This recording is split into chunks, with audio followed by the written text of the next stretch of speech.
ৰঙিয়া সমষ্টিৰ অন্তৰ্গত নবুৰ্কা সত্ৰত তিনিদিনীয়া বৰ্ণাঢ্য কাৰ্যসূচীৰে দৌলযাত্ৰা মহোৎসৱ উদযাপন কৰা হয়।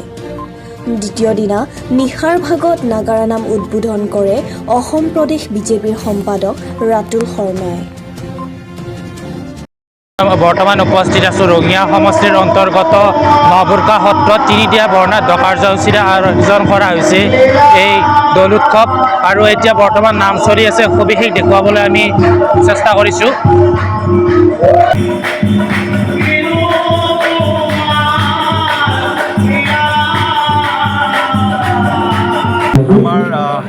অসমৰ লগতে ৰঙিয়া বিধানসভা সমষ্টিৰ বিভিন্ন ঠাইত দৌল উৎসৱ আজি পালন কৰা হৈছে। ক'ৰবাত দুদিনীয়া, ক'ৰবাত তিনিদিনীয়া কাৰ্যসূচী।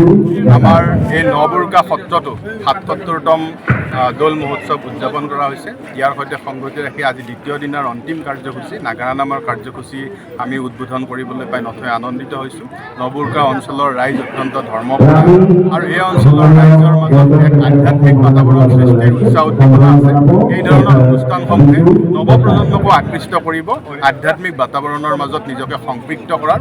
আৰু মই ভাবোঁ যে এই অনুষ্ঠানসমূহৰ জৰিয়তে আমি আমাৰ অঞ্চলবিলাকৰ লগতে ওচৰ চুবুৰীয়াবিলাকলৈ এই আধ্যাত্মিক বাতাৱৰণৰ আমি আগুৱাই লৈ যাব পাৰিম। ইয়ালৈকে এই অনুষ্ঠানসমূহে আমাক অহা সময়তো উঠি অহা প্ৰজন্মক আধ্যাত্মিকতাৰ প্ৰতি উদ্বুদ্ধ কৰিব। আগৰ ফাকুৱা আৰু এতিয়াৰ মাজত পাৰ্থক্য দেখা গৈছে। আবিৰৰ খেল ফাকুৱা আমি সকলোৱে জানো যে ৰঙৰ উৎসৱ ফাকুৱা। এই ফাকুৱাৰ সৈতে আমি প্ৰাচীন সময়ৰে পৰা আমি সকলো সম্পৃক্ত হৈ আছোঁ। আৰু এই খেলৰ লগত এই যিটো উৎসৱ আমি সকলো শ্ৰেণীৰ প্ৰতিটো স্তৰৰ লোক একেলগে সমাহিত হৈ পৰে। আৰু এই পৰম ৰহস্যৰ উৎসৱ আৰু ভগৱান শ্ৰীকৃষ্ণৰ ওচৰতো ৰাধা কৃষ্ণৰ মূৰ্তি বনাই ক'ৰবাত শ্ৰীকৃষ্ণৰ শ্ৰীচৰণত এই ৰং সানি আমি সকলোৱে এই আধ্যাত্মিকতাৰ এক বিশেষ পৰিৱেশ সৃষ্টি কৰোঁ। গতিকে এই দেউলৰ উৎসৱটো, এই ৰঙৰ উৎসৱটো আমি সমগ্ৰ অসমতে এক উৎসৱ হিচাপে পালন কৰোঁ।